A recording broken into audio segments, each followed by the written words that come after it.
মানে ওই রাত্রের কথা মনে পড়লে আমার এখনো কান্না আসে। আমি এখনো ঘুমাইতে পারি না। তুই আল্লাহ আল্লাহ চিল্লায় তেজগাঁও থানায় মানে বুক ফাইটটা চিৎকার করে মনে হচ্ছে মরে যাবো আমি। দুই একটা অফিসার আমার সাথে কান্না শুরু করছে। আমার কান্না দেখে আমার বলে আদালতে তোলার পর আমাকে গাজীপুর থেকে গাজীপুর জেলে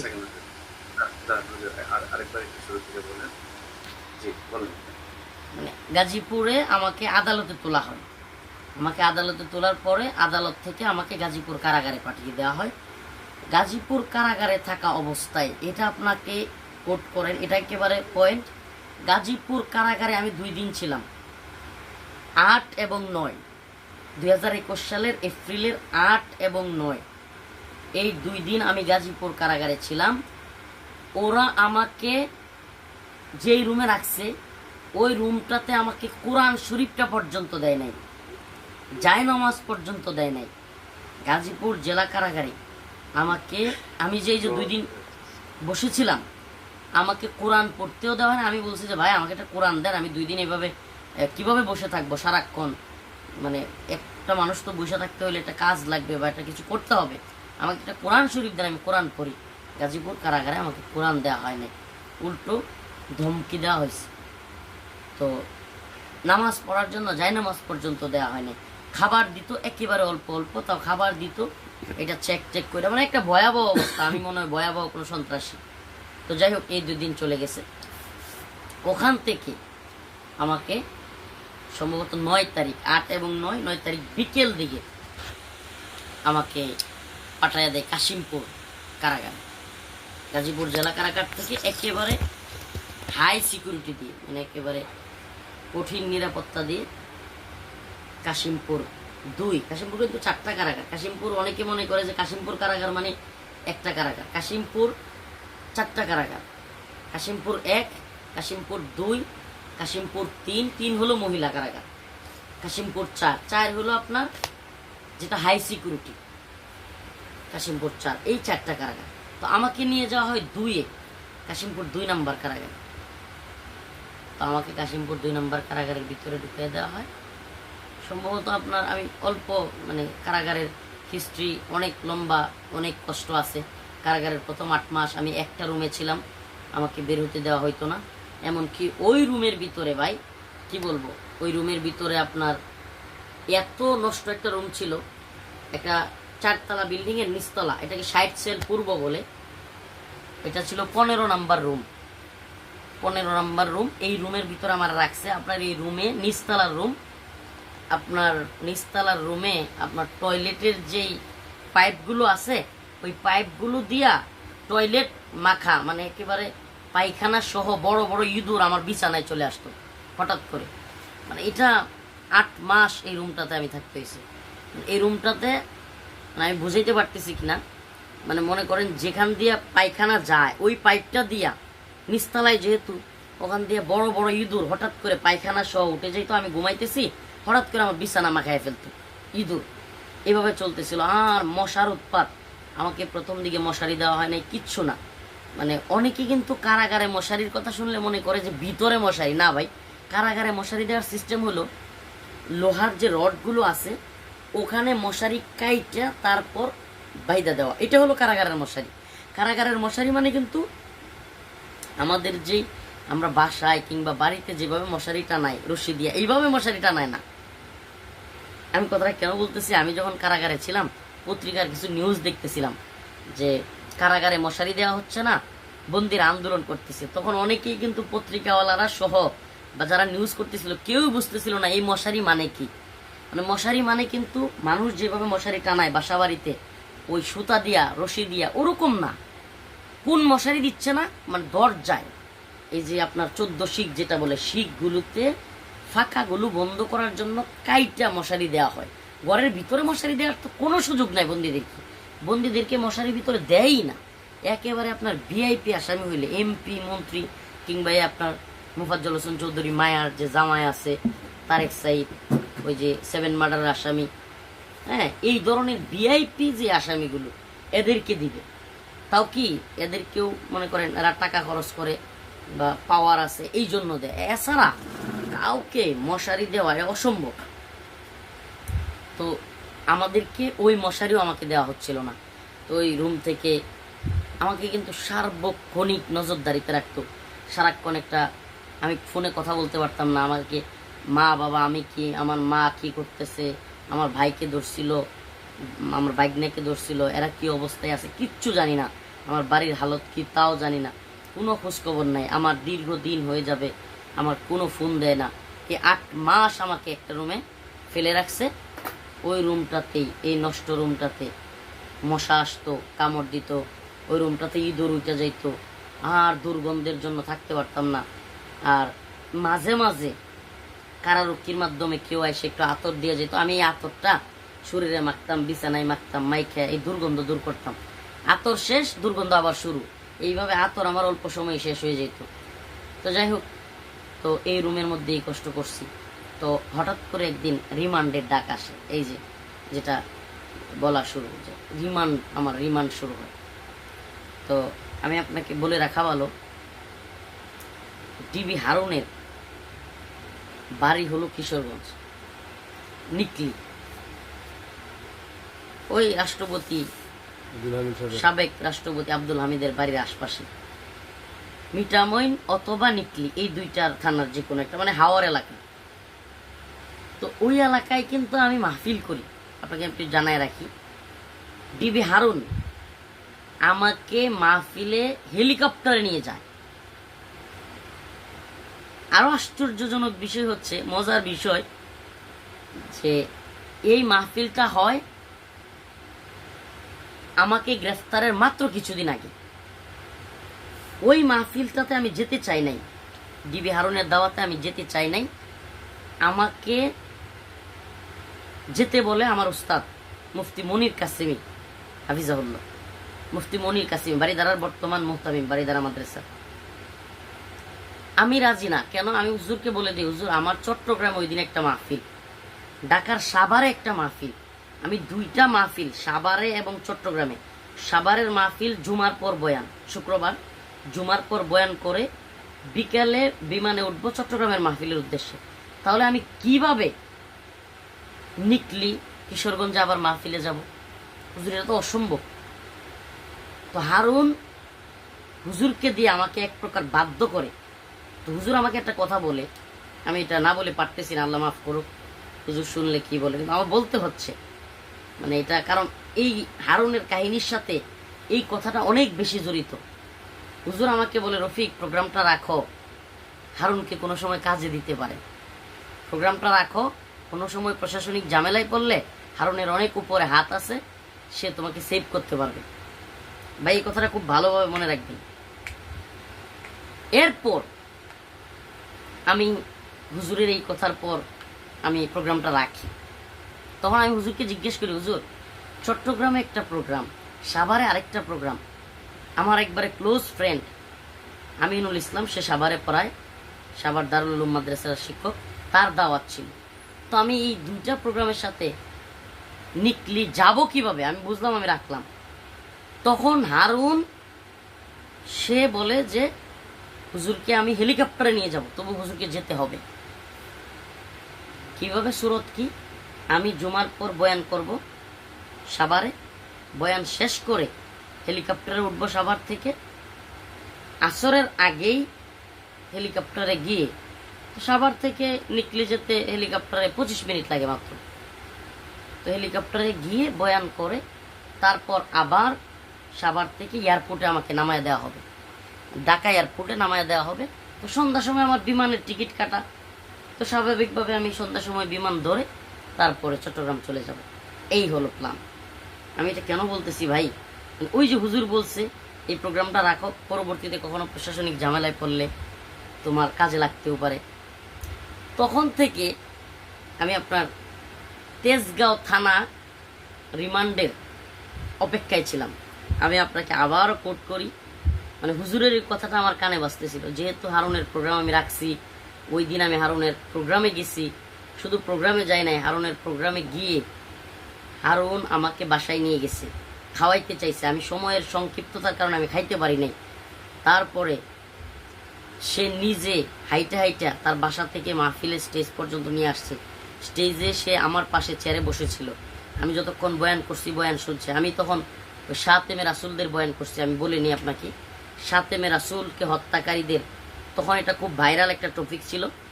আপনার ইস্যুটা ছিল এটা যে আরাফাত নামে একটা ছেলে, যুবক, খুব সুন্দর, তাদের ফাঁসি হয়। তখন এর 1-2 দিন আগে ফাঁসি হয়, ফাঁসির রায় হয়।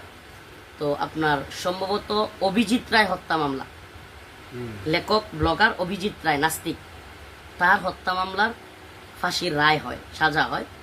তো ওই ছেলেটা সেদিন হাসতে থাকে, সুবহানাল্লাহি ওয়া বিহামদিহি। তো এইটা তখন বাংলাদেশে সকল একটা মিডিয়ায় আলোচনায় আসে, এটা বাংলাদেশের একবারে ভাইরাল নিউজ। তো ওই ভাইটা হাসতে থাকে। তো ওনার ওই হাসির বিষয়টা সবার মধ্যে নজর কাড়ে যে একটা মানুষ ফাঁসির রায় হওয়ার পরে কিভাবে হাসতে পারে, সুবহানাল্লাহি ওয়া বিহামদিহি। আসলে কিছু যুবক, এটা আপনি শুনে থাকবেন হয়তো, 2013 সালে যখন এই অভিজিৎ রায়, ফয়সাল আরিফিন, দীপন, ব্লগার রাজীব, থাবা বাবা বা আরও যেগুলো নাস্তিক শাতেম আছে, রসুলকে গালি দিয়েছিল, ভয়ঙ্করভাবে রসুলকে আম্মাজানকে নিয়ে গালিগালাজ করতেছিল, তখন ওই গালিগালাজের মাঝখানে এই ভাইরা, এই যুবকরা, স্কুল কলেজের এরা, আমি জানি না এরাই কি মারছে নাকি এদেরকে ভুয়া মামলা দেওয়া হয়েছে, কিন্তু এদেরকে এই মামলায় ফাঁসায় দেওয়া হয়েছে। তো এই ছেলেগুলো ফাঁসির রায় হওয়ার পর হাসতেছে। তো আমি এই বয়ানটা, আমি এই কথাগুলো কেন বলতেছি, এই বয়ানটা আমি হারুনকে স্টেজে রেখে করছি যে যদি রাষ্ট্রপতি হারেস এবং জোসেফকে জেনারেল আজিজের ভাই, সেনাপ্রধানের ভাই হওয়ার কারণে ফাঁসির আসামি হারিস এবং জোসেফকে ক্ষমা করে দিতে পারে, তাহলে রাষ্ট্রপতি কেন এই ভাইগুলো যারা রসুলের ভালোবাসায় রসুলকে গালি দিছে সহ্য করতে পারে নাই, যদি সত্যিও হয়ে থাকে, তারা স্কুলে পড়ে, ভার্সিটিতে পড়ে, তারা সহ্য করতে পারে নাই এই নাস্তিক শাতেমদেরকে মেরে ফেলছে, যদি ফাঁসির দণ্ড হারিস এবং জোসেফকে ক্ষমা করা হয়, রাষ্ট্রপতি ক্ষমা করতে পারে জেনারেল আজিজের ভাই বলে, তাহলে এই ভাইদেরকে কেন মাফ করা হয় না? আমি এই কথাগুলো বলি ভাই, আমি ইলিয়াস ভাই আপনাকে বলি, এই কথাগুলো অবশ্যই দিবেন প্লিজ, এই কথাগুলোর খুব দরকার। এই ছেলেগুলো, আমার ভাইগুলো অযথাই ফাঁসির দড়ি নিয়ে ভিতরে পড়ে আছে। মাঝে মাঝে এই ভাইগুলোর সাথে আমার আপনার সাক্ষাৎ হইতো, এই কোর্টে যাওয়ার সময় গাড়িতে সাক্ষাৎ হইতো। এরা এক একটা জান্নাতি যুবক, ওয়াল্লাহি আমাকে এর জন্য যদি ধরেও নিয়ে যায় আমার কোনো যায় আসে না।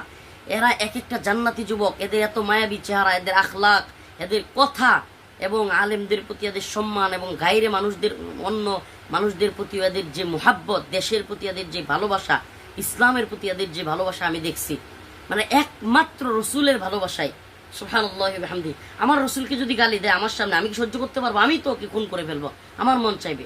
তাহলে ওরা কিভাবে জঙ্গি হয়ে যায়? আমরা শাপলা চত্বরে 2013 সালে গিয়েছি এই রসুলকে গালি দেওয়ার কারণেই। তাহলে যে ওখানে যে আমরা গিয়েছি, তাহলে তো আমরাও অপরাধী।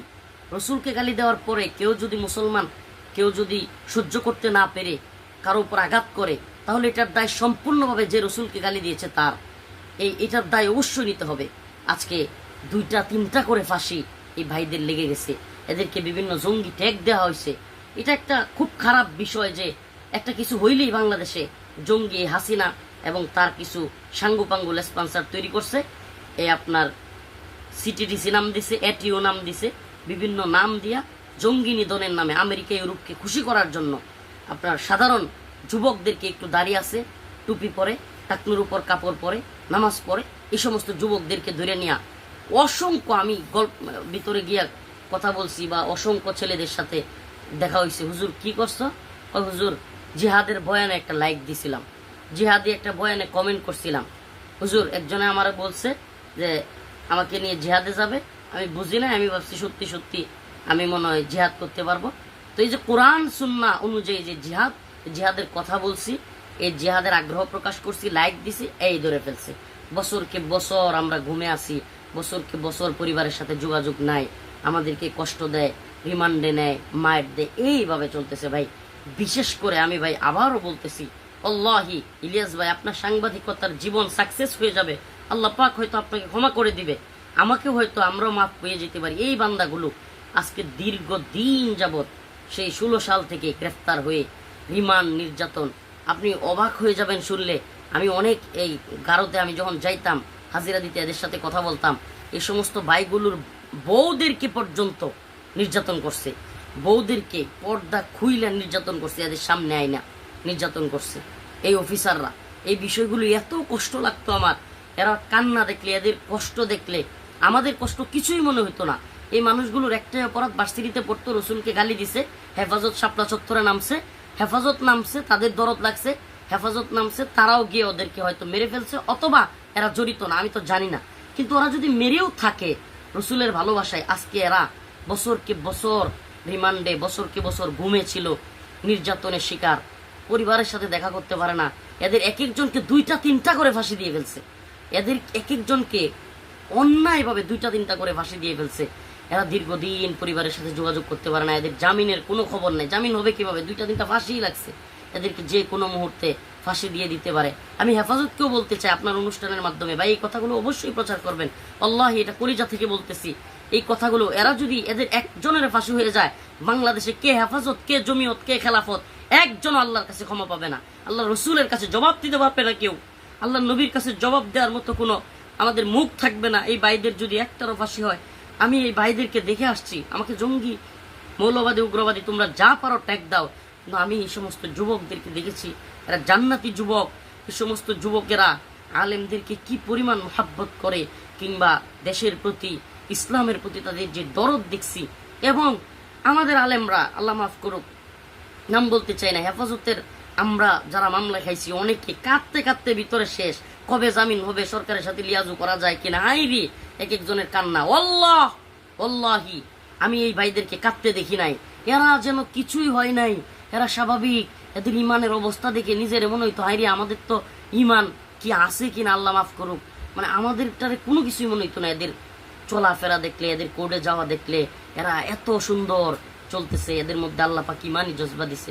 আমাদের দায়িত্ব আছে, হেফাজতের দায়িত্ব আছে, আলেম ওলামাদের শুধু বক্তব্য দিলে হবে না, এই সমস্ত ভাইদের জামিনের জন্য, মুক্তির জন্য আমাদেরকে অবশ্যই চেষ্টা করতে হবে। হারিস জোসেফ যদি ক্ষমা পাইতে পারে, হারিস জোসেফ কুখ্যাত খুনি, যারা কিনা অসংখ্য খুন করছে, রাষ্ট্রপতি ক্ষমা করতে পারে, তাইলে আমাদের এই ভাইয়েরা আজকে কি, এরা যদি আইন নিজের হাতে তুলেও নেয়, এটি তো অপরাধ, এরা কি ক্ষমা পাইতে পারে না? ভার্সিটি থেকে আসছে, এই সমস্ত ভাইরা কি জামিন পেতে পারে না?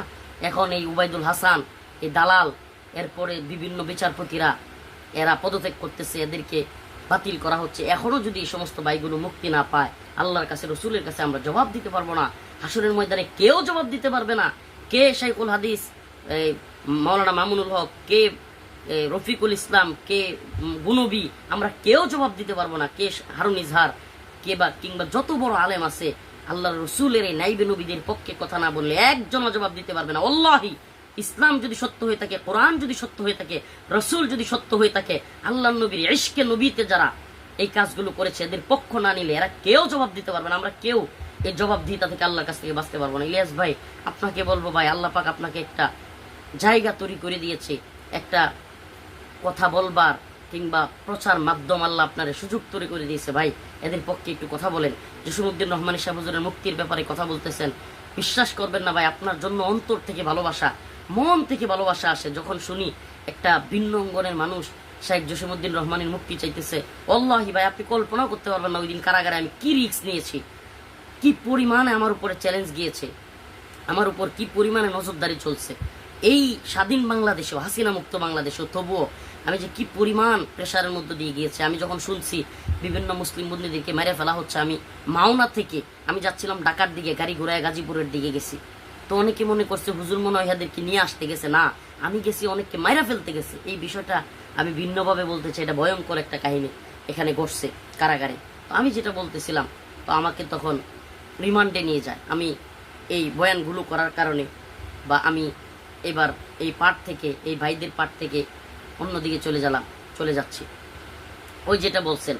তো আমি তখন থেকে তেজগাঁওয়ে আমার মামলা হয়েছে, মামলা কয়টা হয়েছে তো আমি জানি, তো আমাকে তেজগাঁওয়ে মামলা দিছে।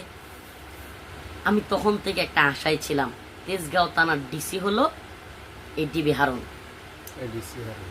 এডিসি না, সে তখন ডিসি, তেজগাঁও জোনের ডিসি হলো হারুন।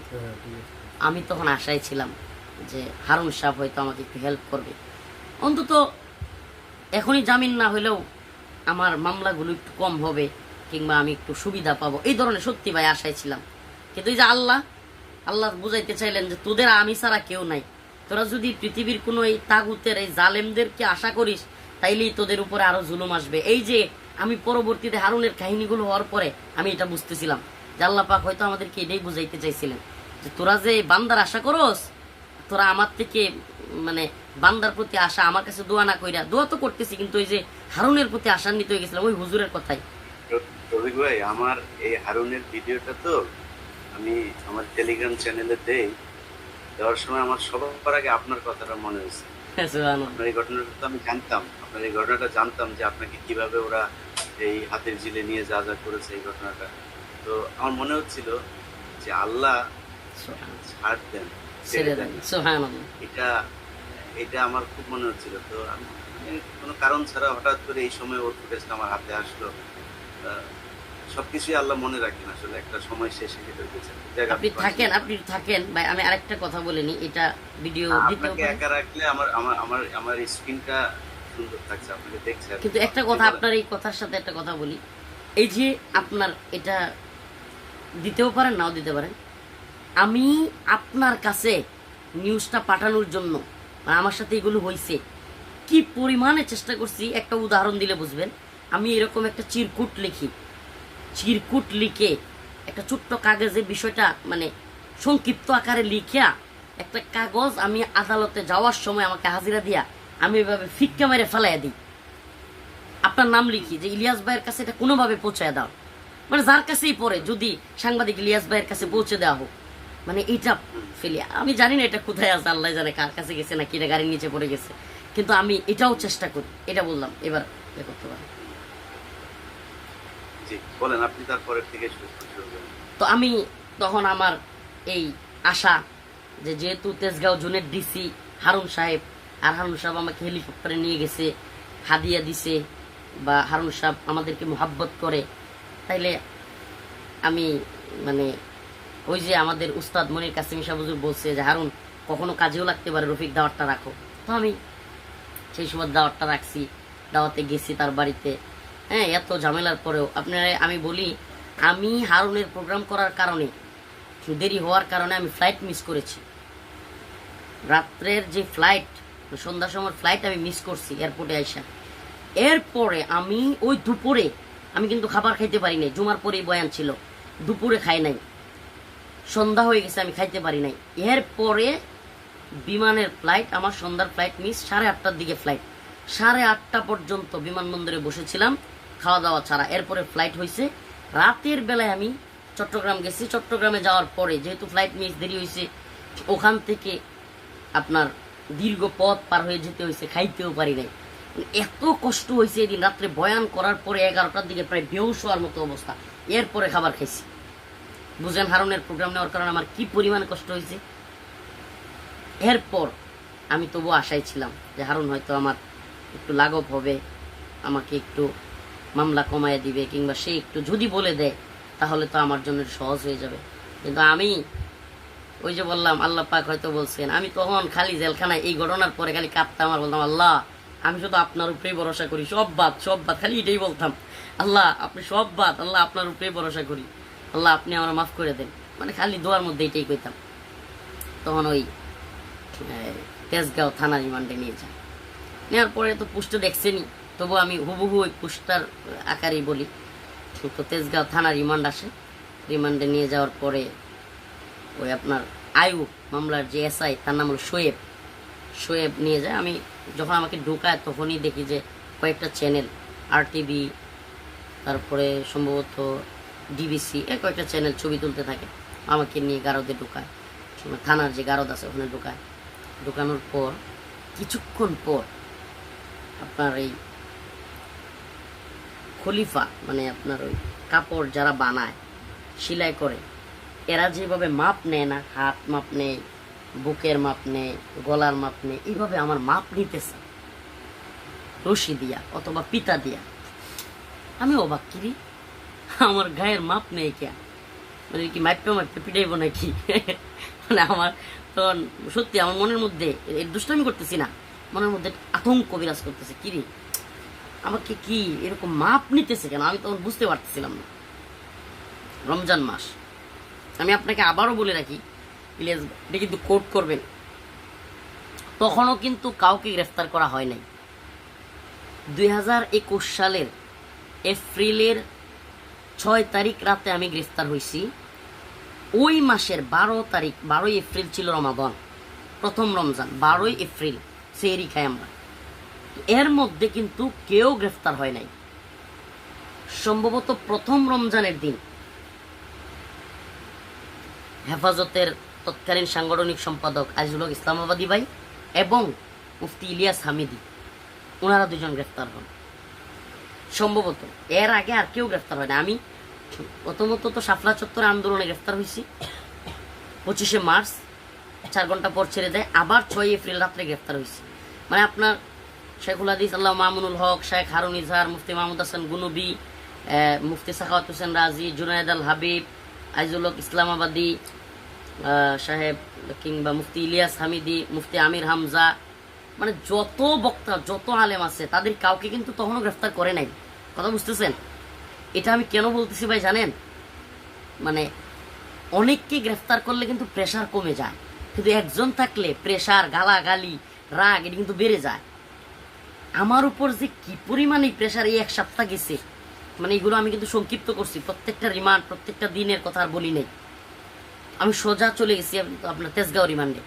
তেজগাঁও রিমান্ডে আমি ওই মাপতেছে, আমার শরীরের মাপ নিচ্ছে।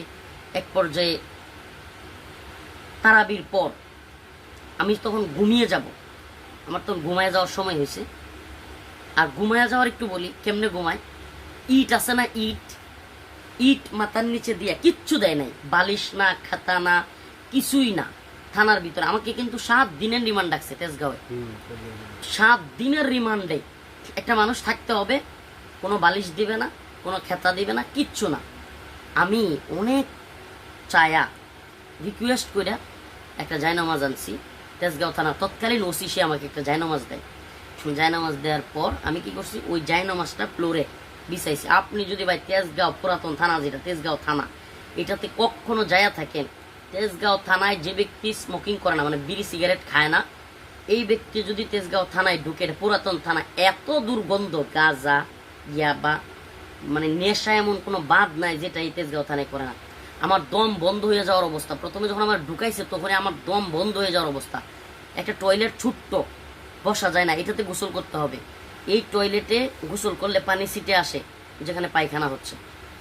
এই পরিস্থিতি এখানে নিয়ে রাখছে। আর এত দুর্গন্ধ, আমি এটাতে থাকতে পারতেছিলাম না। দুর্গন্ধে আমার মনে হইতেছে আমি মরে যাবো, এমন অবস্থা। ওখানে আমাকে একটা লাইটের উপরে, বড় একটা লাইটের উপরে শোয়া দিছে, আবার কি ফ্লোরের মধ্যে। তো আমি একটা জায়নামাজ চাই আনছি, জায়নামাজটা নিচে দিয়া, জায়নামাজটা ফ্লোরটাতে দিয়া, তারপর একটা ইট দিছি, ইট নিচে দিয়া তারপরে শুয়ে দিছি। হঠাৎ করে ওই যে দিনে যে মাপ নিয়েছিল শোয়েব, ওই শোয়েব আবারও আসছে, এসআই আমার মামলার আয়ু। সে আয়সা বলতেছে, হুজুর উঠেন। আমি বলছি কি বলেন?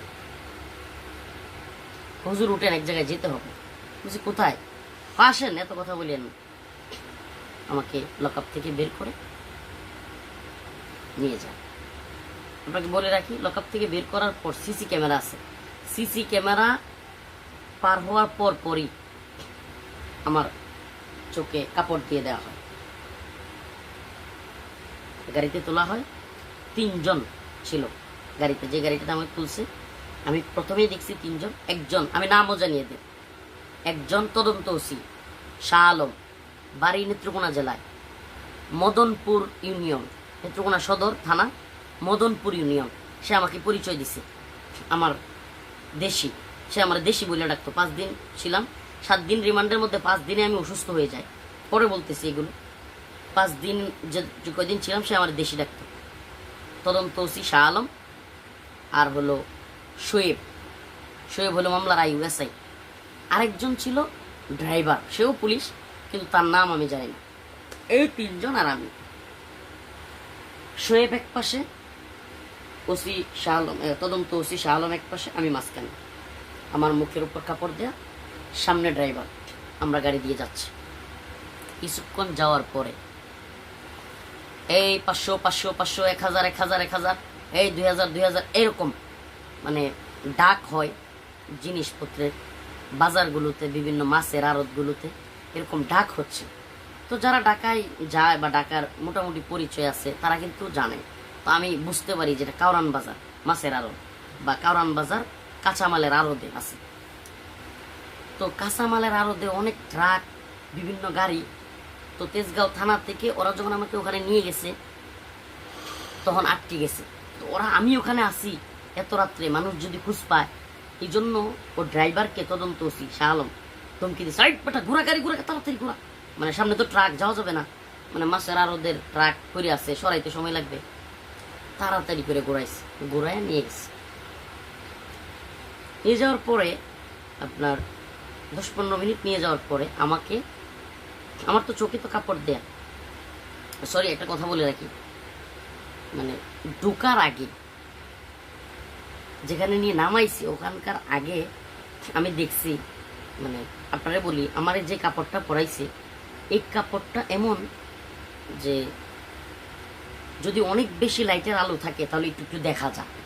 আমি হালকা হালকা দেখছি কয়েকটা পুলিশের গাড়ি। আমি আন্দাজ করছি যে আমাকে যে জায়গায় নিয়ে যাওয়া হচ্ছে এটা যেন না বুঝিয়ে এই জন্য পুলিশের গাড়ি দিয়ে ব্যারিকেড দিয়ে দেওয়া হয়েছে যেন কেউ না যাইতে পারে। তো কিছুক্ষণ নেওয়ার পরে আমাকে নামাইছে, নামানোর পরে চোখ খুলে দিছে। ও এর মধ্যে আবার বলে রাখি, আমাকে কিন্তু গাড়ি থেকে থামানোর সাথে সাথে আমার সম্ভবত আমার গায়ে একটা জুব্বা ছিল, জুব্বাটা ধরে টানাটানি শুরু করছে, এভাবে টানাটানি করে খোলা শুরু করছে। তো জুব্বা ধরে টান দিলে ভিতরে গেঞ্জি আছে যে ওইটাও চলে যায়, তো ওইগুলো খুলতেছে, লুঙ্গি টানতেছে, মানে খুলে ফেলবে। তো আমাকে এভাবে আমি বলছি যে এগুলো টানার দরকার নেই, আমি খুলে দিচ্ছি, মানে আমি যে জুব্বাটা আমি খুলে দিই। এরা শুনে না, টাইনা টুনে আমাকে জুব্বা খুলে একটা শার্ট পরাইছে। ওই যে দিনের বেলায় যে আমার মাপ নিছিল তখন আমার আইডিয়া হয়েছে যে আমার মাপ কেন নিছিল, তখন আমি বুঝতে পারছি। আর একটা প্যান্ট পরাইছে, লুঙ্গিটা খুলে ফেলছে, প্যান্ট পরাইছে।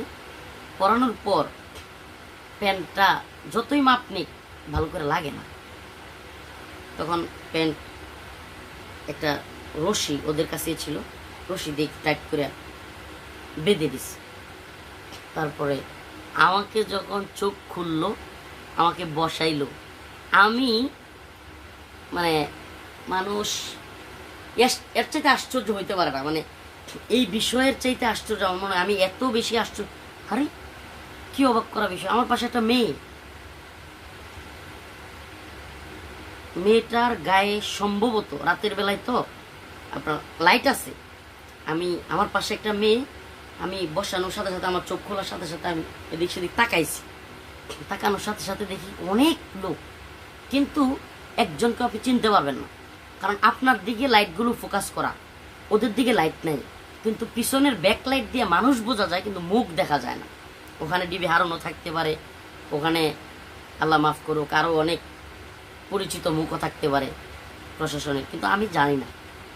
কিন্তু আমার দিকে লাইটগুলো রাখছে একটা মেয়ে আমার পাশে বসা, মেয়েটা পাশে বসা, আমি এদিক সেদিক তাকাইতেছি, হঠাৎ করে মেয়েটা আমাকে জড়াইয়া ধরে ফেলছে, মেয়েটা আমার জড়াইয়া ধরতেছে। ও আরেকটু বলি, একটু একটু মিস্টেক আছে, সেটা হলো আমার গাড়ির থেকে নামানোর পরে প্যান্ট পরাইছে জোরে, বা জুব্বা খুলছে, লুঙ্গি খুলছে, প্যান্ট পরাইছে, শার্ট পরাইছে, এর মধ্যে আমি ওই মেয়েটাকে দেখার পরে, খোলার পরে বসতে চাইনি, আমাকে একটা জোরে একটা মানে এইভাবে আমার গাঁটটাকে এইভাবে হাতের নিচে নিয়ে, প্রশাসনের লোকই হবে, সিভিল ড্রেস, এমন জোরে চাপ দিছে, চাপ দিয়ে আমার নিচে একবার বসায় ফেলছে। তো আমি তো স্বাভাবিকভাবে এখন যতটুকু শরীর স্বাস্থ্য আছে তখন আরও হ্যাংলা পাত্তা আছে না, এখন শরীরে যতটুকু শক্তি আছে তখন তো এতটুকু ছিল না। তো আমি একেবারে ব্যথা পাই, বসে যাই একবার। এই বসার পরেই আমি ওই মেয়েটার সাথে আমার দেখতে পাই। মেয়েটা কিন্তু আবার বলে রাখি ভাই, মুখ খোলা ছিল না, একটা বোরকা পরা ছিল, সম্ভবত লাল কালারের বোরকা, মানে ওই স্কুল কলেজের মেয়েরা যেভাবে বোরকা পরে আর কি, এইভাবে বোরকাটা পরা। আর ভাই মানে আপনি পারলে আবারও বড় কইরেন, আপনার একটু দেখে এই কথাটা বলি, মানে আবার পারলে বড় করেন, দেখে একটু বলি। মানে ইলিয়াস ভাই ওখানে একটা ক্যামেরা, এনে একটা ক্যামেরা, এনে একটা ক্যামেরা, ভাই ক্যামেরা দিয়া ভরা, মানে আমি আশ্চর্য হয়ে গেছি। ঠিক আছে, মানে এত ক্যামেরা, মানে আমার দিকে শুধু ক্যামেরা আর ক্যামেরা। ওই মেয়েটার সাথে আমি বসে আছি, মেয়েটা আমাকে জড়ায় ধরতেছে, মানে এইগুলো ক্যামেরায় সব ভিডিও হচ্ছে, ছবি তুলতেছে, ক্যামেরার শব্দ শুনতেছি, এই হলো অবস্থা। গুনু ভাই কি চলে গেছে?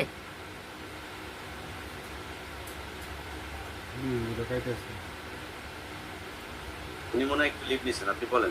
আচ্ছা সমস্যা নেই, বলতেছি। তো ক্যামেরা, অনেকগুলো ক্যামেরা, তো এই ক্যামেরাগুলোর তাক করা। তো আমি শুধু ভাই কি বলবো, আল্লাহ পাকের দিকে এইভাবে উপরের দিকে তাকায়া, মানে সুবহানাল্লাহি ওয়া বিহামদি, তাআল্লুক মা আল্লাহ কি জিনিস আমি ওই সময় বুঝতে পারছি, যে আল্লাহ যে একজন আছে। সুবহানাল্লাহ, মানে আমি অজুরে কাঁদতেছি, আমার চোখ দিয়া পানি, আমার মতো অসহায় পৃথিবীতে আর কেউ নাই। আল্লাহ, আমার যে এত অসহায় লাগতেছিল নিজেকে, মানে আল্লাহ আমার তো কেউ নাই, আমার মাও নাই, বাপও নাই কাছে, মানে আমাদের উস্তাদরাও কেউ নাই, মানে আমাদের মনে হয় পৃথিবীতে কেউ নাই আপনি ছাড়া, মানে শুধু কান্না আর কান্না, চোখ দিয়া অজুরে। আপনাকে কি বলবো, আমার মানে চোখের পানির সাথে এই পর্যন্ত বুক পানি গড়ায় পড়তেছে, এই পানির সাথে ওই পানির কিন্তু একটুও মিস মানে হচ্ছে না, এমন গ্যাপ হচ্ছে না, এত কান্না, এত চোখের পানি ঝরতেছে। আর আমি এইভাবে কাঁদতেছি না। আপনি শাপলা চত্বরের একটা ভিডিও দেখছেন কিনা, একটা ফুটেজ খুব ভাইরাল হয়েছিল, যে একটা লোক এইভাবে পড়ে আছে, ঘাড় এইভাবে দিয়া, আর একটা ছেলে এইভাবে আল্লাহর দিকে দুই হাত তুলে এইভাবে দোয়া করতেছিল, এইভাবে। আল্লাহি ভাই আমি সেদিন চিৎকার করে কাঁদতেছিলাম আর এইভাবে দোয়া করতেছিলাম ওদের সামনে, আমি এইভাবে হাত উপর দিয়ে আল্লাহ আল্লাহ, খালি আল্লাহ আল্লাহ করতেছিলাম। তো ওরা আমাকে এইভাবে হাত নিচে দেয়, নিচে দিয়ে দেয়, আর আমার হাত নিচে দিয়ে দেয়। আর ওই মেয়েটা, আমার একটা কথা কোট করি, মেয়েটার কথাটা আমার মনে আছে। মেয়েটা বলে, হুজুর জড়ায় ধরেন, আমার এই সমস্যা নাই, আপনাদের কি বোন নাই, বোনের মতো মনে করেন, আমার এই কথাটা বলছিল। নর্তকী, এই মানে এরে নর্তকী বলবো না কি বলবো, এই খারাপ মহিলা, অসভ্য মহিলা আমারে বলে কি জড়ায় ধরা, বলে যে হুজুর আপনার বোন নাই, ধরেন আমাকে, সমস্যা নাই, জড়ায় ধরেন, এইগুলো বলতেছে। তো আমি কি করব, আমার হাত চাইপা ওর একবার ওর কাছে নেয়, আরেকবার ও আমারে জড়াইয়া ধরে, আরেকবার আল্লাহ মাফ করুক, মানে কি বলবো, এটা বলারও ভাষা নাই। মানে মনে হইতেছে আমাকে, মানে আমি কিংবা ও আমাকে বলতেও পারতেছে না আল্লাহ মাফ করুক। মানে রিলেশনের ক্ষেত্রে যেগুলো করতে চায় একটা ছেলে মেয়ে, খারাপ যে ছেলে মেয়েরা, মানে এই ধরনের দেখাচ্ছে। মানে আমারে পড়াইছে তো শার্ট, পড়াইছে প্যান্ট, এখন আবার একটা মেয়ে পাশে দিছে, আর মেয়েটারে কিছু তো করতে হবে, তো ওই মেয়েটাই আমাকে মানে ওই ধরনের কাজগুলো করার চেষ্টা করে। আবার এই কত বড় অসভ্য, আবার বলে যে হুজুর আপনার বোন নাই, সমস্যা নাই, ধরেন এ করেন। মানে ভাই কি বলবো, আমি শুধু আল্লাহ দিয়ে কাঁদতেছিলাম, আল্লাহ আমার তো কেউ নাই। এই রাত্রির কথা মনে হইলে ভাই, এখনো পর্যন্ত এই কাহিনীগুলো মনে হইলে, যে আমাকে এইভাবে কাপড় খুলে ফেলতেছে, এইভাবে মেয়ে জড়ায় ধরতেছে, আমার কেউ নাই। আমি একবার কি মনে করছি জানেন, মানে একবার আমার সামনে কিন্তু, আমি কিন্তু চিনতে পারছি, আমি যেহেতু বাড়ি দাঁড়ার ছাত্র, মাঝে মাঝে হাতির ঝিল গেছি, আমার তো চিনতে সমস্যা নাই, হাতির ঝিল যে এটা আমি বুঝতে পারছি। ওই সিঁড়ি দেয়া, ল্যাম্প পোস্ট জ্বলতেছে, তো এগুলো এই সিঁড়ি সুন্দর কালার করা, পানির ফোয়ারা সামনে, ওই পারে বড় লেক, এটা তো হাতির ঝিল, যে কেউ চিনবে ওই এলাকায় যারা গেছে। তো আমি চিনে ফেলছি। আমি একবার কি করছি জানেন, আমি একবার চিন্তা করছি আমি সাঁতার দিয়ে দিব, সাঁতরাইয়া ওই পারে চলে যাব। আমি কিন্তু ভালো সাঁতার পারি, আমি আলহামদুলিল্লাহ, আমি যদি নদীতে বা পুকুরে গোসল করি অনেকক্ষণ লাগবে আমার ধরতে, কয়েকজনেও। আমি চিন্তা করছি সাঁতরায়, যেহেতু আমার প্যান্ট পরা, সাঁতরায় আমি ওপারে চলে যাবো, ওপারে তো আর কেউ নাই, দৌড়ায় কোনো বাড়িতে চলে যাবো, এটা আমার মাথায় আসছিল। দেখেন ওরা কত বড় চালাক, কত বড় চিটিং। এরা কি করছে, একটা লোকেরে আমি দেখি সিঁড়ির আড়ালে, উঁচা একটা সিঁড়ি, ওই সিঁড়িটার আড়ালে একটা লোকেরে নেংটি দেওয়া, লুঙ্গি নেংটি দেয় না, নেংটি দিয়ে রাখছে। মানে আমি যদি লাভ দিই ধরতে হবে, নেংটি দেওয়ায় আগে থেকেই রাখছে। আমি যখন প্ল্যান করছি যে লাভ দিব, তখনই আমি দেখে ফেলছি, আমি না লাভ দিয়েও ক্ষতি হয়ে যাবে, আরো ওরা হয়তো লাভ দিলে আরো মারবে, আমি তখন আর লাভ দিই নাই। মানে এরা বুদ্ধিটা কি করছে, সিঁড়ির নিচে, যেখানে আমার এখান থেকে দেখা যায় না, একটা উঁচু সিঁড়ির নিচে একটা লোকেরে বসে রাখছে। ও কি করছে, আপনার ওই যে লুঙ্গি যেভাবে কাঁচা দেয়, নেংটি দেয় পিছন দিকে নিয়ে, এইভাবে বসে আছে। মানে আমি লাভ দিলে ও লাভ দিবে, এইরকম প্ল্যান করা। আমি আর লাভ দিই নাই। একটু পরে এই ছবিগুলো তুলছে, গালি দিছে, গাড়ে কেঁচা দিছে, ওই মেয়েটা জড়াইয়া ধরছে, মেয়েটা মানে চুম্বন করার মতো মুড করছে, এই ধরনের মানে আরো অশ্লীল অঙ্গভঙ্গি করছে। তো এগুলো তো সব ভিডিও হচ্ছে, ক্যামেরার কোনো অভাব নাই। কয়টা ক্যামেরা আমি বলতেই পারবো না, মানে একটা মাহফিলে যেই পরিমাণ ক্যামেরা, এত পরিমাণ ক্যামেরা, এত ক্যামেরা ভিডিও হচ্ছে। তো এক পর্যায়ে এই এই কাহিনী শেষ। এখন আমি দাঁড়ায়া শুধু আল্লাহর দিকে কাঁদতেছি, আল্লাহ আল্লাহ আল্লাহ এরকম করতেছি আর আইতুল করতে পড়তেছি। এর মধ্যে শুরু হয়েছে আরেক কাহিনী।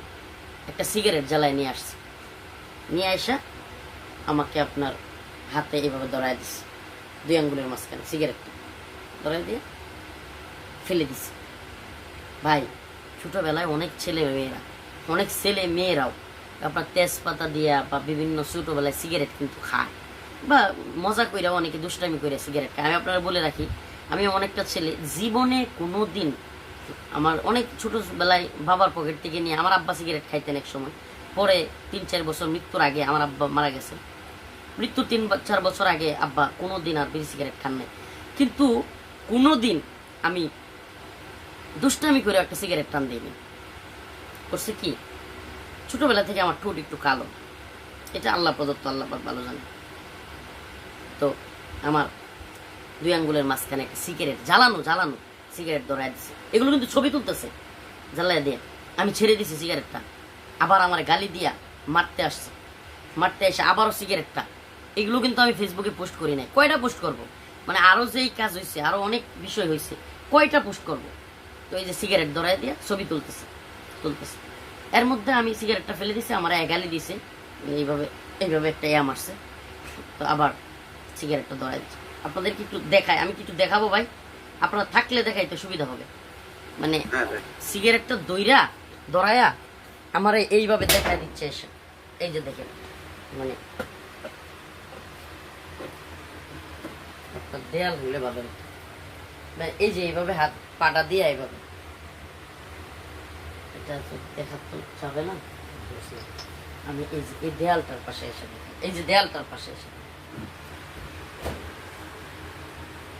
মানে এইভাবে আমাকে মুড নিতে হবে। মানে আমার সিগারেট সহ আমি বারবার ফেলে দিচ্ছি, আমাকে গালি দিচ্ছে, আবারও আমাকে সিগারেট ধরাইয়া দিচ্ছে, জ্বলন্ত সিগারেট।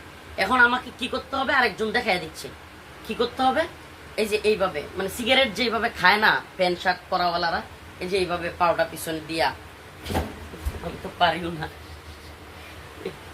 মানে আমি করতে চাচ্ছি কেন জানেন, বিষয়গুলো না দেখালে জাতি বুঝবে না কত বেশি বিভৎস এরা। এবং আমাকে করতে হবে, আমি একবার পারতেছি না, আবার করতেছে, আবার গালি দিচ্ছে, আবার গাড়ি দূরিয়া দিতেছে, আবার চেষ্টা করাইতেছে আমাকে, মানে আমি পারতে হবে আমাকে। তো আমার তো অভ্যাস নাই এইভাবে পাওটা, মানে প্যান্ট হলে সুবিধা হইতো, এইভাবে পাওটা উপরের দিকে দিয়া এইভাবে সিগারেট খাইতে হবে, মেয়েটা পাশে থাকবে, মেয়েটা এইভাবে ধরবে, মানে এইগুলো আমাকে করতে হবে। আমি একবার পারি নাই, 2 বার পারি নাই, 3 বার পারি নাই, মানে পারি নাই বলতে আমি তো এটা করিও নাই, আর আমি করতে ইচ্ছুক না। তো আমাকে করতেই হবে, দেয়ালে পিছন দিকে একটা ঠ্যাং পা দিতে হবে, দিয়া তারপর আরেকটা পার উপরে ভর দিয়া, ভাবের সাথে আর কি, হ্যাঁ ভাবের সাথে আবার, মানে মেয়েটার দইরা এইভাবে সিগারেট টানতে হবে ভাবের সাথে।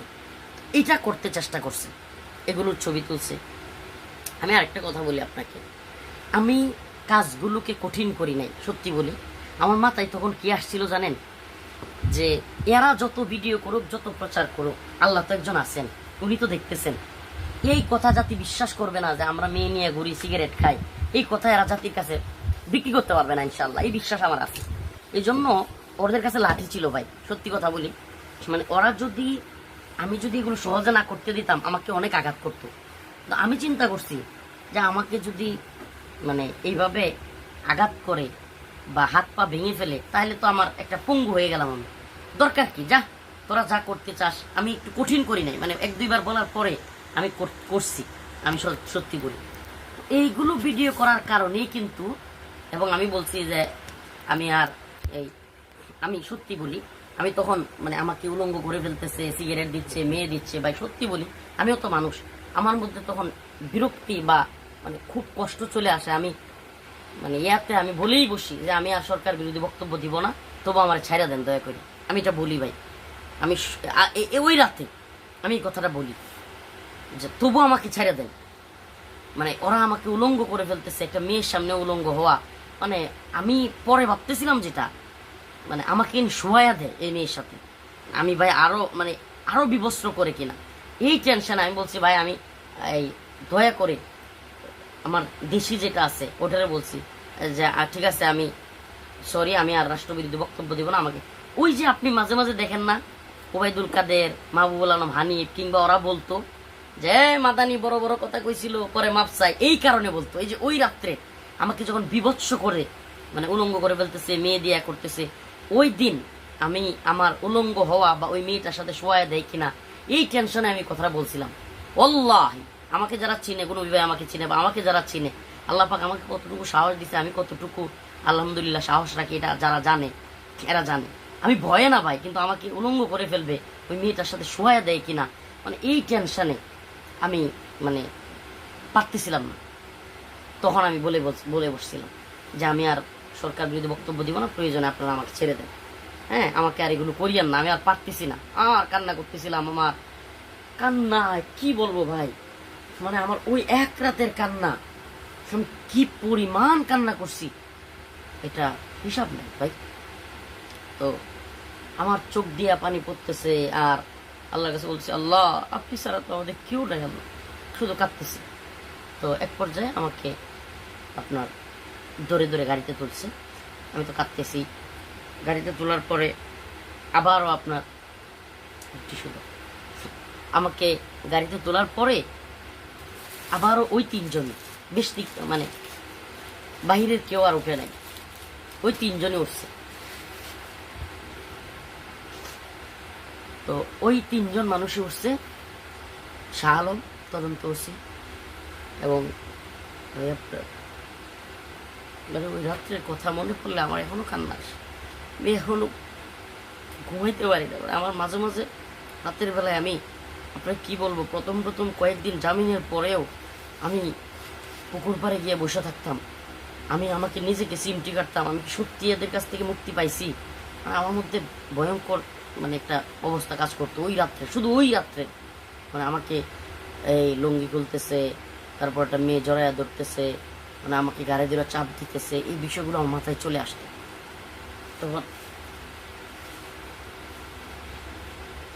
তখন আমি ওই চরম কান্না করতে থাকি। আর ওসি তদন্ত শাহ আলম সে আমার জিজ্ঞেস করে যে হুজুর কান্দেন না, ওর মধ্যে আমি একটা মায়া ভাব দেখতে পাই, যেটা যতটুকু সত্য সেটা বলবো, ওর মধ্যে একটা মায়া লাগে মানে আমার প্রতি। এরপর আঞ্চলিকতা, আমার বাড়ি নেত্রকোনা, ওর বাড়ি নেত্রকোনা, একবার কাছাকাছি, বেশি দূরে না ওর বাড়িটা, তো এই জন্য ওর মধ্যে একটা মায়া কাজ করে। আমি দেখলাম যে সে বলছে হুজুর আমাদের কোনো দোষ নাই হুজুর। পরে আমি ওদের জিজ্ঞেস করলাম আচ্ছা আপনারা যে এত কিছু করলেন, আপনাদের যে ডিসি হারুন সাহেব সে কি জানে? তখন দুইজন একটু মানে রাগ পায়, ওসি শোয়েব, ওসি শাহ আলম তদন্ত ওসি এবং ওই আপনার এসআই শোয়েব মামলার আয়ু, ওরা একটু রাগান্বিত হয়ে যায়। হ্যাঁ মিয়া আপনি হারুন সাহেব করেন, হারুন সাহেব আপনারে সেভ করবে আপনি মনে করেন, হ্যাঁ হারুন সাহেবরে খুঁজেন আপনি। ওরা বুঝতে পারে না, ওরা আমি যে বলছি প্রথম দিনই যে হারুন সাহেবের সাথে কখন সাক্ষাৎ হবে আগ্রহ প্রকাশ করছি, হ্যাঁ ওরা এটা শুনে তখন আমারে ওরা ক্ষিপ্পে যায়, বলতে থাকে হ্যাঁ হারুন করতেছে। হারুন হুজুর এই পুরা নাটকের পরিচালক হলো হারুন সাহেব, আপনি জানেন মিয়া আমাদের কোনো দোষ নাই, আমরা হুকুমের গোলাম। রাগে ওরা দুজন রাগ করে তখন, এবং আমি ওসি তদন্ত শাহ আলমের চোখে মুখে দেখতে পারি ওর মধ্যে একটা কষ্ট কাজ করতেছিল, মানে আঞ্চলিকতার টান কিন্তু ভাই আছে, মানে এটা ওর মধ্যে আমি দেখছি। ওসি তদন্ত শোয়েব ও শাহ আলম কান্না একটা ভাব। তো আমারে বলতেছিল হুজুর সব কিছুর পরিচালনা হলো, এই আইডিয়া এই প্ল্যান সব কিছু করছে, আগেই করে রাখছে আমাদের ডিসি হারুন সাহেব। তখন মনটা ভাইঙ্গা, মানে ওই যে আশা ছিল, ওই মনের কাছে মিশা হুজুর বলছিল কখনো যদি বিপদে পড়ো তাইলে এই হারুন তোমাকে সহযোগিতা করতে পারবে, তার অনেক উপরে হাত আছে। এই হাত কি করছে আমার সাথে, এই কথা কল্পনা আইসা কষ্টে মানে বুক ফাইটে যাওয়ার মতো অবস্থা। যাক, কাঁদতেছি, নিয়ে গেল আমারে তেজগাঁও থানায়। সেই রাত্রে আমি কিন্তু আবারও বলতেছি 11টায় আপনার নিয়ে গেছে আমাকে, তারাবির পরে রাত্রে, রমজান মাস। এরপরে রাত্র প্রায় 1টা বেজে গেছে, 2 ঘন্টার মতো হয়ে গেছে। আমাকে ওখানে নিয়ে নাটক করছে, ওই নাটকগুলো 1টা পর্যন্ত। এরপরে আমাকে আবার নিয়ে আসছে তেজগাঁও থানায়।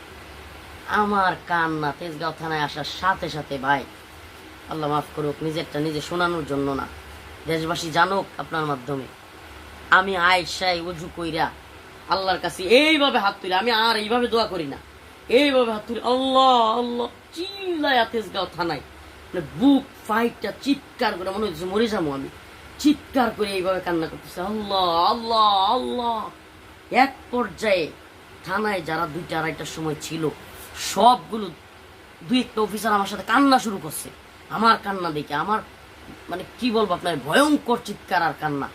আমি আল্লাহ আল্লাহ এইভাবে হাত উপরে এইভাবে তুইলে কাঁদতেছিলাম চিৎকার করে। আমার মনে হয়েছিল আমার আল্লাহ ছাড়া কেউ নাই, আমি এইভাবে কাঁদতেছিলাম আর ভয়ঙ্কর ভাবে।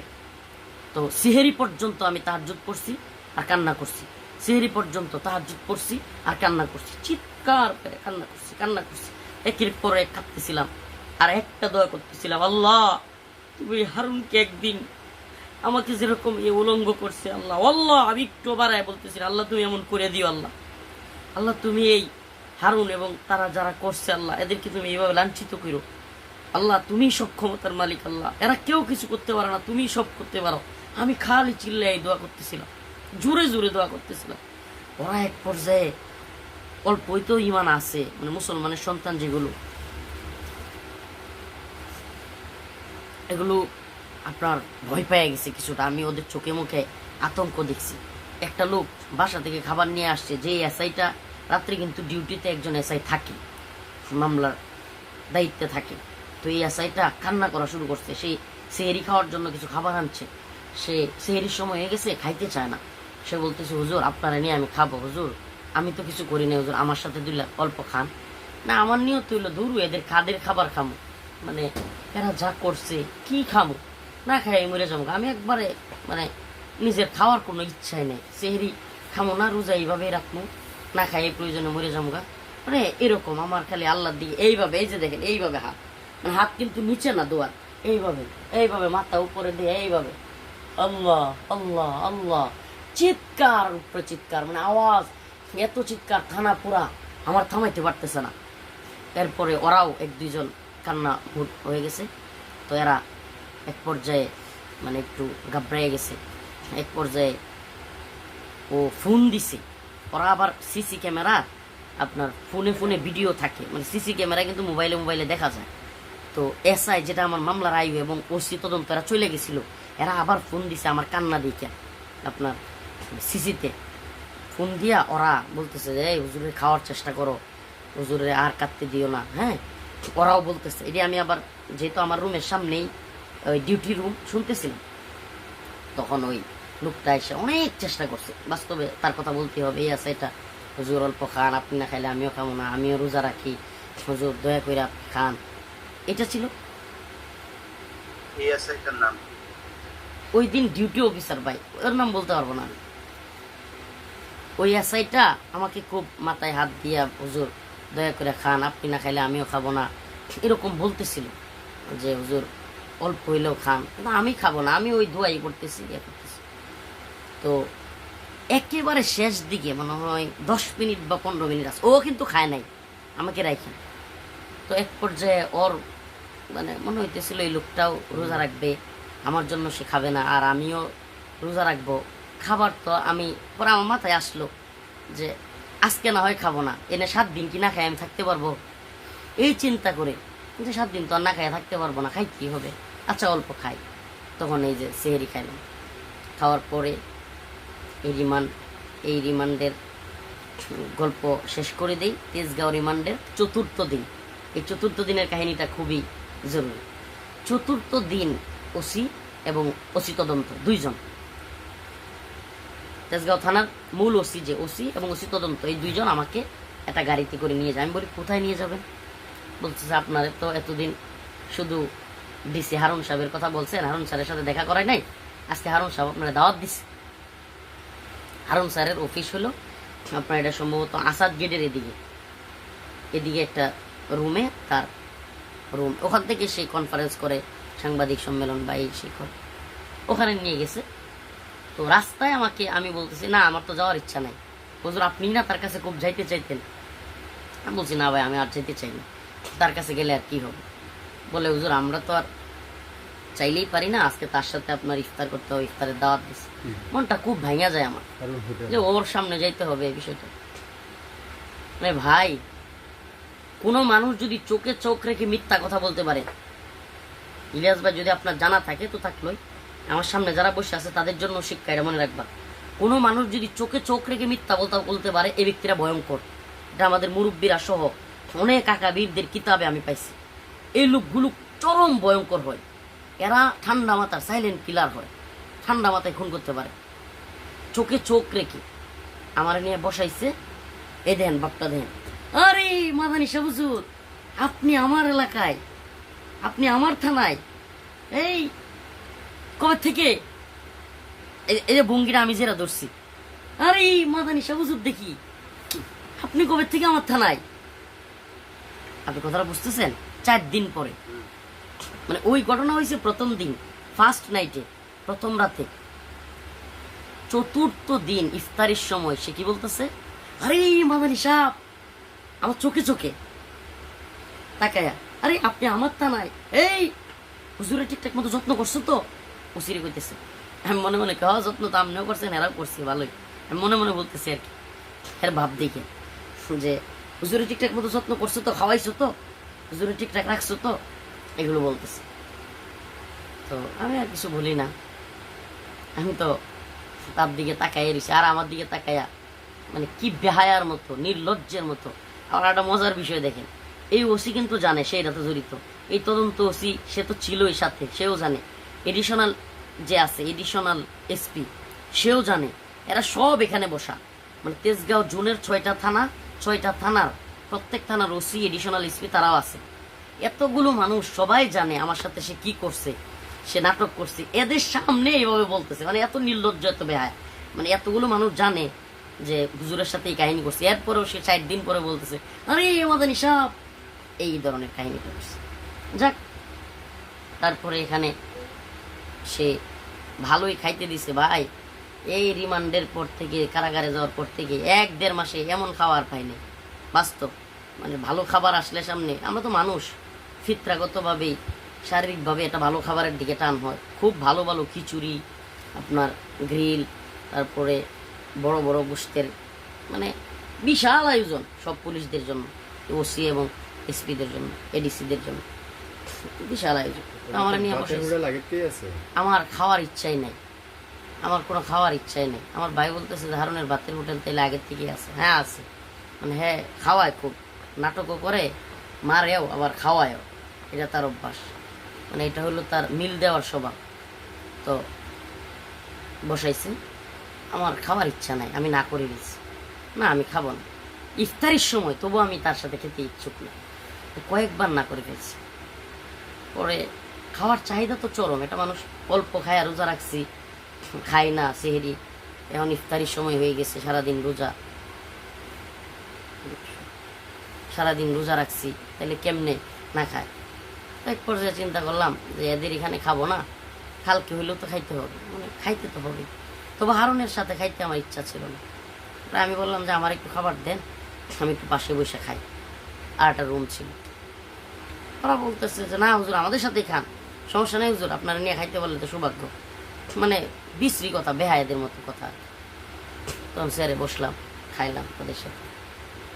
খাওয়ার পরে এই রিমান্ড, ওর এই কাহিনীর পরে আমি প্রায় অসুস্থ হয়ে গেছি। মানে এই ঘটনা, তারপরে ওর অভিনয়, এগুলোর পরে আমি এক প্রকার অসুস্থর মতো হয়ে গেছি। আমার 7 দিনের রিমান্ড ছিল তেজগাঁও থানায়। 5ম দিন আমি অসুস্থ হওয়ার কারণে আমাকে নিয়ে যায়।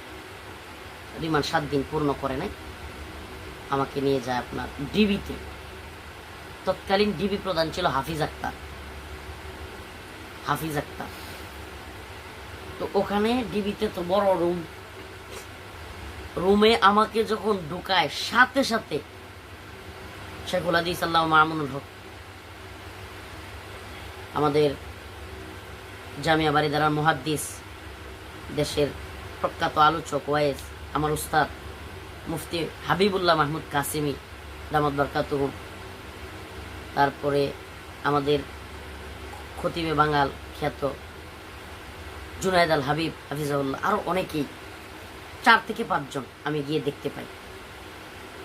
ভাই বিশ্বাস করবেন না, এই কতদিন 1 মাস 1.5 মাসের আমার পেরেশানি, এই কাহিনী, রিমান্ড, মানে আমি ওনাদেরকে পায়া মনে হইতেছিল আমি বাবা মার কাছে চলে আসছি। আমি প্রথমেই হাবিবুল্লাহ মাহমুদ কাসিমি সাহেব আমার উস্তাদ, এবং ওনার খুব মহব্বত করি আমি, হুজুর আমার মহব্বত করি, একেবারে জড়ায়া দইরা বুকের মধ্যে দীর্ঘ সময় কাটছি হুজুরে। তো মামুন সাহেব হুজুর, জুনায়েদ আল হাবিব সাহেব, ওনারাও সান্ত্বনা দিচ্ছিলেন। ওখানে গিয়া সবার সাথে আমি এই ঘটনাগুলো বলি, কিন্তু আল্লাহর বান্দারা একজনও, সবাই মোটামুটি তো প্রায় সবাই আমার আগে মুক্তি পাইছে। এখানকার এই কয়জনই না, বাংলাদেশের 2021 সালের মোদী বিরোধী আন্দোলনে যারা গ্রেফতার হয়েছে, প্রসিদ্ধ আলেম, প্রসিদ্ধ বক্তাদের এমন কেউ বাকি নাই যারা আমি এই ঘটনা বলি নাই। অথচ আমি বের হওয়ার আগে একজন আল্লাহর বান্দাও এই ঘটনা বলেনি। এমনকি আমি বের হওয়ার পরে আমি বলতে চাইছিলাম, প্রথম দিন নাজিরহাট মাদ্রাসার মাহফিলে, চট্টগ্রামে প্রথম মাহফিল, শেখ হারুন ইজার হাফিজাহুল্লাহ বড় ভাই, উনি বললেন যে রফিক বলা দরকার নেই। পরে আমি ওনার হেকমতটা বুঝতে পারছি কেন বলার দরকার নেই। কারণ এই হারুন ডিবির এই বদমাস, ওর হাত অনেক লম্বা, ওই বদমাস এই ঘটনা বলার পরে যদি আসলে এটা আলোচিত হয়, আমার আবার নি বিপদে ফেলি, ভাই ওইটা চিন্তা করে বলতে না করছি। তো যাই হোক, এইবার যখন হারুন ধরা খায়, তখন আমি ফেসবুকে এটা পোস্ট করি। হাফিজ আক্তারের একটা ঘটনা বলি। ডিবির প্রধান তৎকালীন, হারুনের আগের হাফিজ আক্তার, এ কি করছে, একটা ছোট্ট ঘটনা বলি, শুধু শেষ করে দিচ্ছে আমার। আমরা শুয়ে আছি, আমি, মামুন শাহ হুজুর, হাবিবুল্লাহ মাহমুদ কাসিমি, জুনায়েদ আল হাবিব দামাত বরকাতুহু, আমরা 4 জন। তো আমরা কে বা কারা আমাদের ছবি তুলছে আমরা তো জানি না, হয়তো প্রশাসনেরই কেউ হবে। তো হাফিজ আক্তার আয়সা একেবারে বিশ্রী ভাষায় আমাদের 4 জনকে একবারে গালিগালাজ, যা তা গালিগালাজ শুরু করে দিচ্ছে। এই হাফিজ আক্তার চরমভাবে গালিগালাজ শুরু করছে। এরপর আমাকে ডিবি রিমান্ডে নিয়ে গেল। এক জায়গায় বসে আছি, নিয়ে বসাইছে 4 জনের একটা টিমের মধ্যে, ভাই এই ঘটনাটা আমি না বললেই না, টিমের মধ্যে নিয়ে বসাইছে।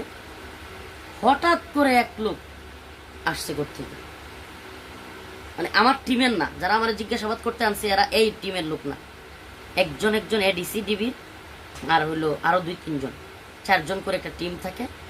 আমার টিমের কেউ না, আমি বসে আছি, আমার টিমের যে এডিসি সে বসে আছে। হঠাৎ করে একটা আসছে কোত্থেকে, আরেকজনকে জিজ্ঞেস করতেছে, ওইটা কে? রফিকুল ইসলাম মাদানী। ও ওইটা ভাই বইলাই এমন জোরে এক থাপ্পড় মারছে, কথা নাই বার্তা নাই, একেবারে আমি চেয়ারে বসেছিলাম উল্টে পড়ে গেছি, একেবারে পুরা পড়ে গেছি,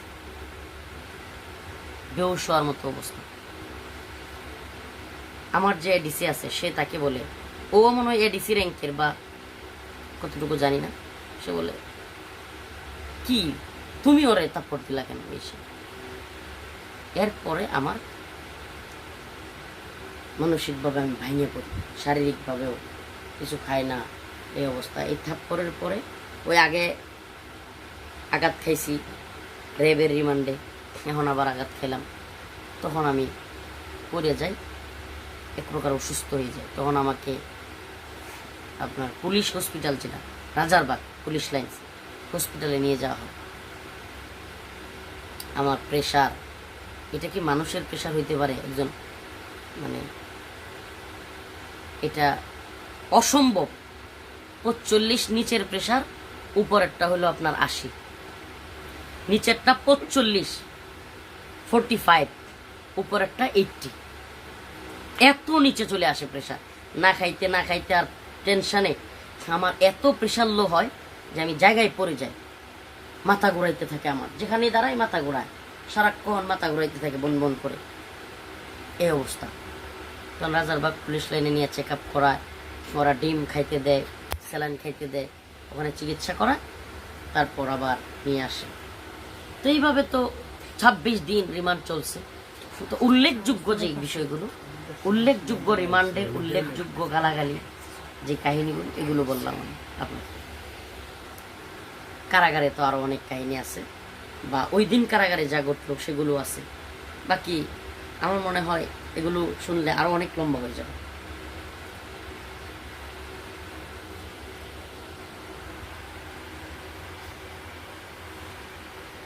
বলুন ভাই, আপনার পরের অংশটা শেষ করে দেন। মানে আলোচনা যখন আপনারা করেন, মানে পারিপার্শ্বিক অনেক কিছু টান না দিলে তাহলে এটা অনেক ছোট হবে, ছোট হইলে এটা ভালো হয়। মূল মূল পয়েন্টগুলো করে আপনার পরের যেগুলো আপনার ইয়ের ঘটনা ওইটা শেষ করে দেন, তাহলে আমরা আপনাদের দুজনে ভাই তাইলে আমি একটু বিদায় নেই, আমি আসলে এখনো ঘুম আসতেছে, আমি বুঝতেছি আপনি যান। আমরা ইয়ে সাইফুল ভাইটাও আমরা কালকে ইনশাল্লাহ দিব।